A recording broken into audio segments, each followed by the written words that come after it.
looking for anything interesting?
We're going to read Over and Under the Pond, and this is in the series by Kate Messner and art by Christopher Silas Neal.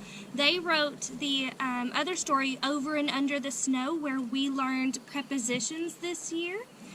Prepositions are position words, and they could tell us where something is over, under, inside, outside. So I'm going to try to read part of it, maybe all of it if my boat will cooperate. This is Over and Under the Pond.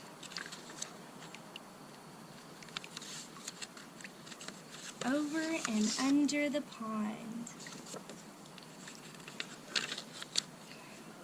Over the pond we slide, splashing through lily pads, sweeping through reeds. The water's a mirror, reflecting the sky, sunshine and clouds, then a shadow below. What's down there? I ask. Under the pond, Mom says.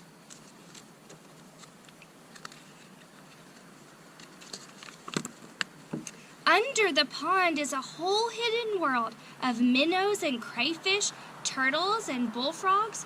We're paddling over them now. That's what I'm doing right now. I'm paddling over all of those animals and fish and creatures. I'm on top of the water. And you can see their boat, they're on top of the water too. Over the pond we skim past tall rushes, whirligig beetles loop and twirl, skaters on a warm summer surface. Under the pond, minnows dart through waving forests of grass, while a brook trout lurks, ready to lunge. Look at that trout.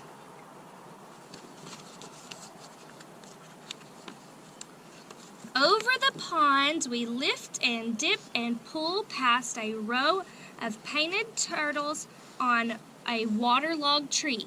1, 2, 3. So I see turtles and I also see ducks.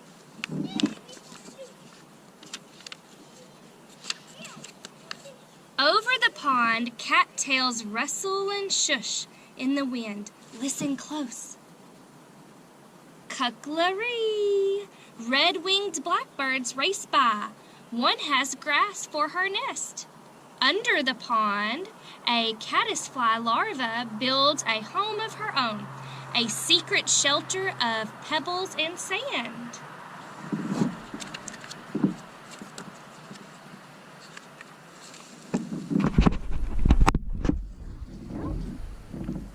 Over the pond, the shadows of trees lean out from the shore.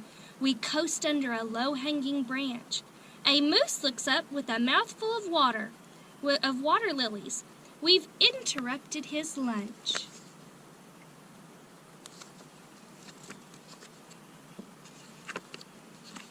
Under the pond, beavers dive deep.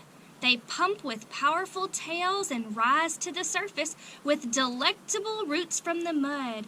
And over there just a second ago, I tried to paddle up to the beavers' little lodge that they've built, and to show you how the beavers have stuck all of those twigs and branches. Over the pond, wind gives us a push and stirs the light dappled leaves on shore. There on a branch, a new goldfinch teeters, finally ready to fly. Under the pond, tadpoles are changing, learning to hop. They're losing tails, growing legs, growing up. And that's what we've been talking about, the life cycle of the frog.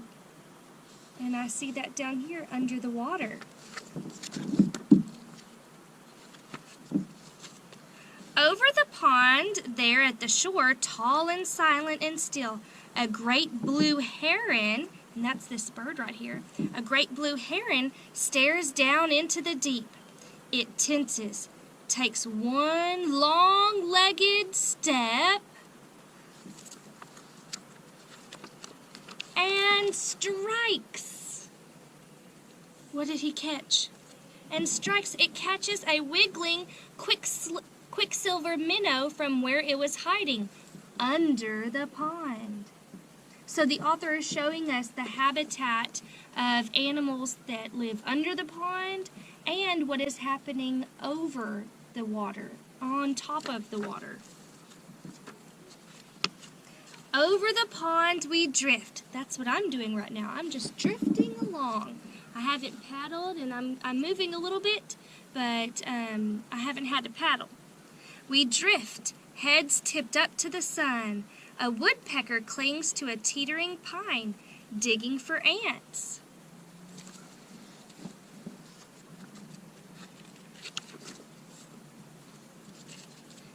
Oh, look! Under the pond, an otter claws for freshwater mussels. Miss Sevie loves otters.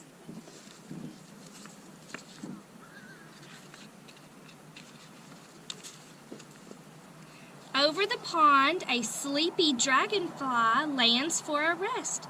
His spindly legs tickle my knee.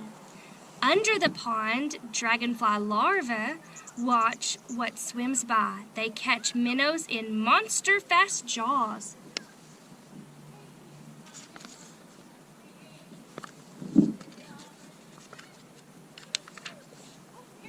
Over the pond, the shadows stretch.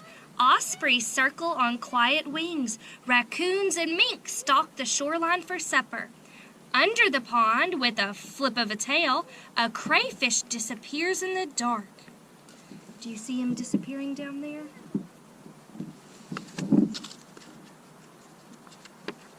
Over the pond, we head for home. We glide, swish, bump, right up onto shore.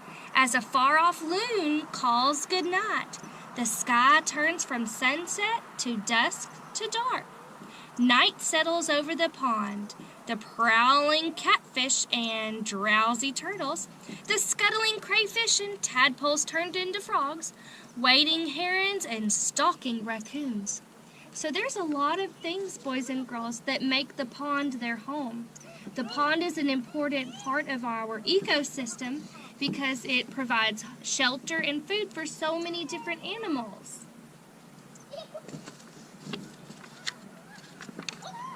And the hidden world under the pond.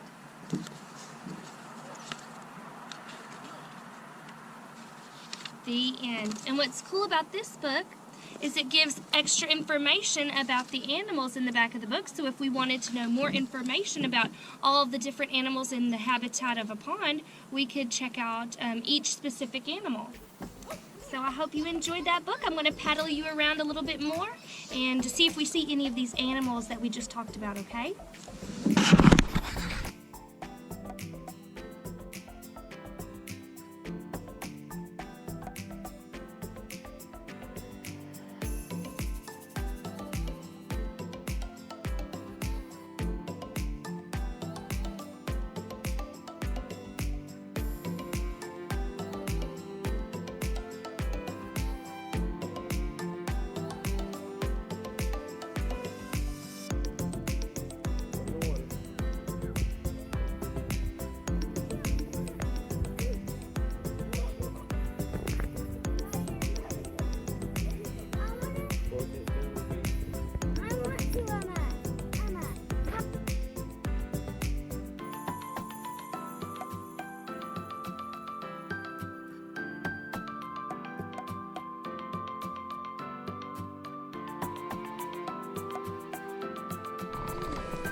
People can watch it in there.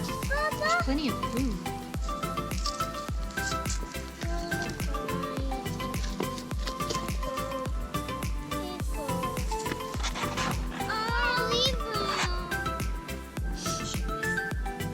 This is a great spot for you. A great little home. Good job. Mr. Greenie. That's his new little home, Cannon.